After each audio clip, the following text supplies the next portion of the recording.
burning your bridges was a person, if digging yourself deeper was a person, if nuking your career was an individual, it would be yay, yay. I don't even know.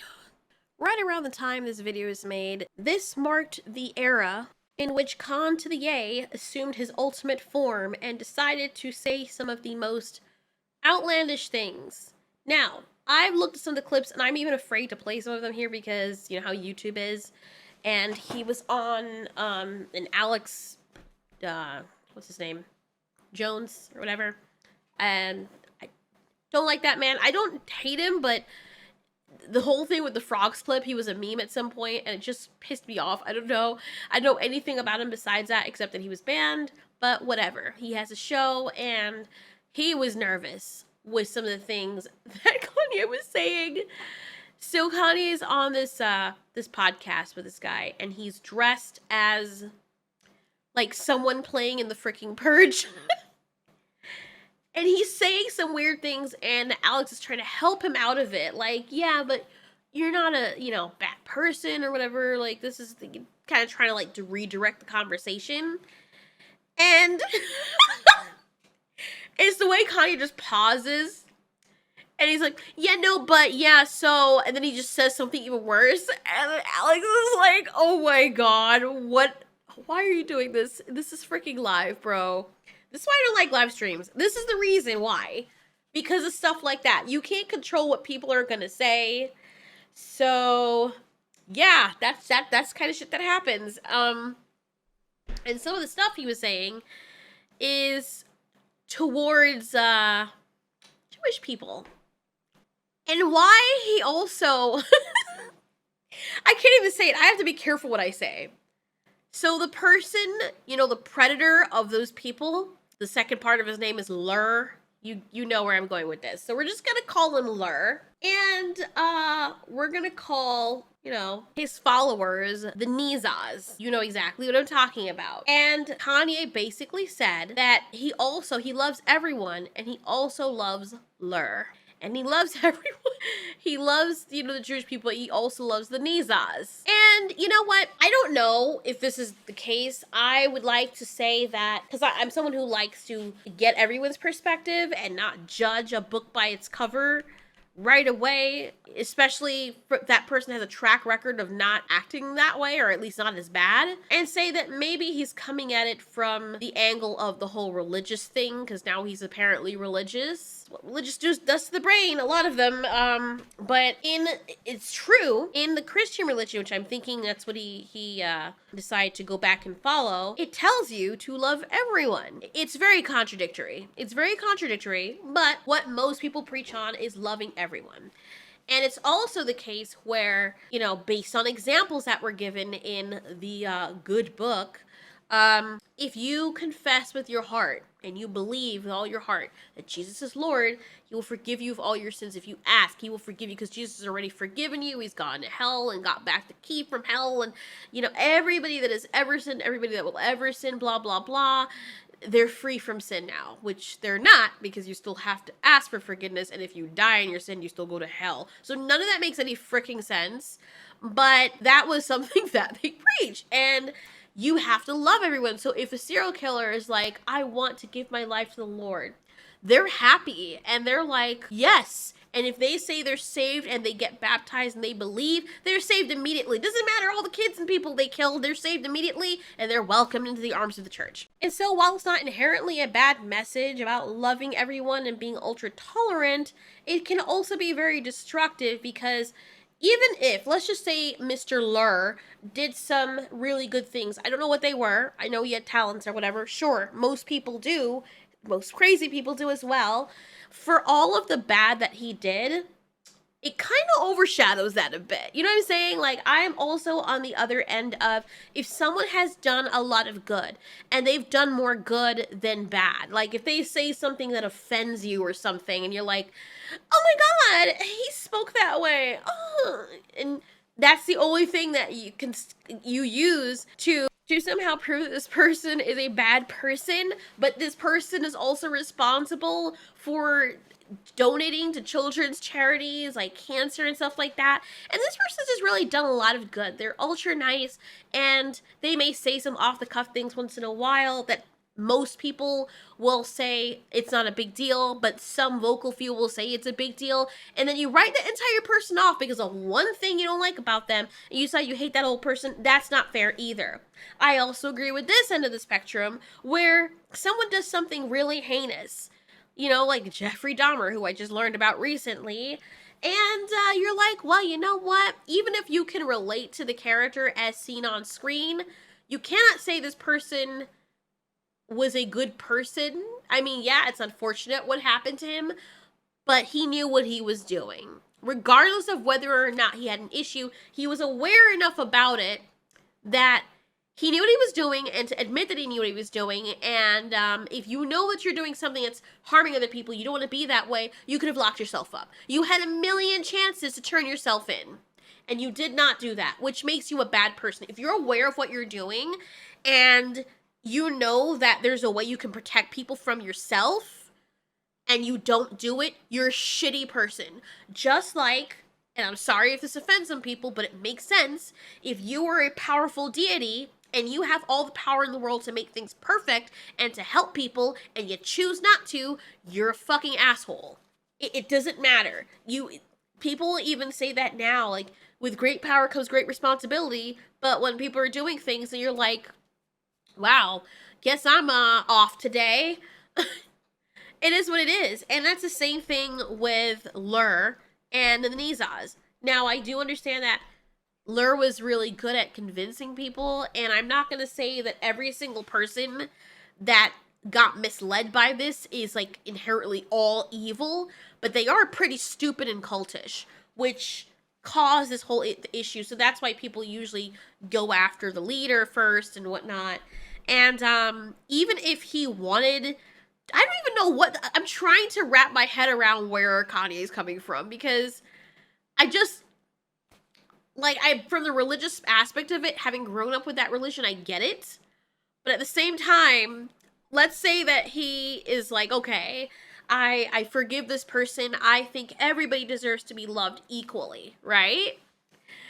Why are you putting swastikas on your freaking Twitter? Like, it's just weird. It doesn't correlate. You can tell there's something there that's broken, obviously mentally. He sounds like he has schizophrenia or something, or dementia. I don't know. But he's obviously not behaving like someone who has all their ducks in a row. The way that he speaks is very disjointed and fragmented. Things don't make sense.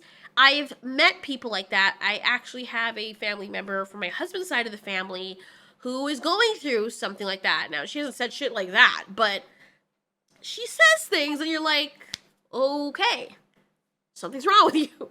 I've also met other people with dementia, women specifically. I don't know what it is with women and dementia, but most of the women or people that I know that have it, especially like outside my family and stuff, or people I've heard that have it, one man has it and like 6 women. Or maybe they just call it dementia. It's something else, but they encompass Alzheimer's and all of that into it. I'm not sure, but when you hear them speak, like saying some things like what's one of the things she said? Oh yeah, like there's people shooting lasers. The neighbors above are shooting lasers. How are they shooting lasers? Well, they have these high-powered ones that they can go through the house. Like, they have the technology for that. And now the president is going to come and get me. They actually have a shelter for people like me who are targeted by these people. And I'm going to wait for him and not pay my rent for 6 months because I'm just waiting for him. And they'll sit there with all their stuff packed because in their mind, they really do believe everybody's out to get them. And it's weird because there's a lot of people, especially like people in my generation, who act that way. Like, there's always, and then they have the nerve to be like, oh, these other people are trying to speak sense to them are the conspiracy theorists. But dude, you're literally doing the same thing. I don't get it. So I think it just goes to show, like, anything that you believe religiously to a fault and there is no changing your mind, it's a cult. It's a religion. Anything that takes that precedent in your mind that you will follow and you will fight to defend, that is a religion. If you're not willing to even hear the other side and agree to one thing, if you were at the point where you want to raise your pitchforks and bring down a whole group of people and hyper generalize those people, you are part of a cult. Just think about it. With a lot of people who are against against the politicians or whatnot, right? They think all politicians are bad. People are against the police. They think all policemen are bad. It doesn't matter for that most of the policemen are good people who have families and care about their community and got into this because, yeah, it was a job, but also to protect their community. It doesn't matter. All of them are bad now. You look at black people. All of them are bad because you had a few run-ins with some black people, and all of a sudden it's this big generalized thing, even though, black and white, same thing with white people, you don't like all white people. Black and white people don't just live in America. I don't know if people remember this, but, all outside of this country, and I can say that for certainty because I was born outside of this country, of the USA, and we don't obsess over color the way that people here do. Like, I get it, it's part of the history, so I can understand where some of that's coming from, but after you've grown and you're now in a progressive society, where, yeah, you're always going to have those microaggressions or whatnot, but that is not the majority of what is going on. People blow it up to this epic proportion, which feeds the news, and they keep doing it, because that is how they get their ratings. You don't think for yourself, well, you know what? How dare I say, oh my gosh, they've been doing this to us. It is a spit in the face of people who actually went through stuff like that. And not to mention, you make everything about that. And people outside, in like Nigeria, in Kenya, in Germany, in Poland, when you ask them, hey, what are you? What ethnicity or whatever, you're white, black, I'm German, I'm Polish, I'm a Nigerian, I'm Luo, I'm Taiwanese, no one says the things that they say here. They speak a completely different language, even though all over the world, people still have tribalism in some way, shape, or form. So I said all of that to say it's very stupid and ignorant for such a country or a society that claims they're so progressive and tolerant to just say that a whole group of people, just because a few of them hurt your feelings, are evil. And that's what a lot of people do with conservatives. That's what a lot of people do with liberals. That's what a lot of people do with Christians. That's what a lot of Christians do with atheists. And that's what Kanye is doing with Jewish people. And I just find it very awkward because it makes it very hard for people to find what you're saying to be credible when you were just this spastic ball of prejudice. You can't lead with that. And you then saying on Twitter and on podcasts, well, I agreed with Lur. Yeah, I see where he's coming from. Even if you feel that way, bro, don't say that, bro. Especially if you have no... And then he, on top of it, was like, he wants to run for president. What are you talking? He needs help. He needs help. He clearly needs help. Or this is just a gigantic troll. And, my husband was joking around. He's like, you know what? I bet you that next album's gonna be fire, though. But as a joke. Because, the whole joke was, crazy people when they're, high on drugs or something. Or they're uber crazy. That's when their art is wild. But this is not it. And my husband also agreed that, yeah, he needs some family members or something to just come get him. Because at this point, he is bordering on the kind of mental illness that feels as though he might hurt someone the way he's speaking. What if he's walking down the street and he thinks Jewish people are out to get him and he recognizes someone as being Jew? And you know where this is going. Okay, if you guys have been following it, I would be, if I were a Jewish person, I saw him, I would cross the street. I'm sorry. I'm not trying to be mean. But based on the way he was speaking about, I'm about to go DEFCON, the Jews, I'm about to do this with the Jews, and I actually agreed with Lur and all this, and I'm like, okay, time to pack up, see him coming, now I'm gonna go to, nope. And he's on a hinge on top of it, so you don't know what he'll do. I can completely understand why people would feel that way, and I think as of now, Elon finally banned him or suspended him because he was pushing the envelope. There's free speech, right? People are getting on Elon about that. These same people who had no problem with ISIS being on Twitter. But okay, anyway. There's free speech, but then there's just okay, now you're hate speech. And that is hate speech. You saying all this stuff about them and, you know what I'm saying? And I'm glad that Elon did that. So nobody can say, oh, well, he's black, so he's protected and no one's doing anything about it. You know what I'm saying? Elon's doing it for both sides. So yeah, and I think everybody can collectively agree that, yeah, he's kind of unhinged. But what I have found, though, which is funny, is not trying to throw anyone under the bus, it's just an observation that most of the Christian people are like, well, I understand where he's coming from. He could have said it better, but I understand where he's coming from, and it's true. That is what the Bible preaches, and it's like, okay. So now you understand why all of us are like, y'all are batshit crazy.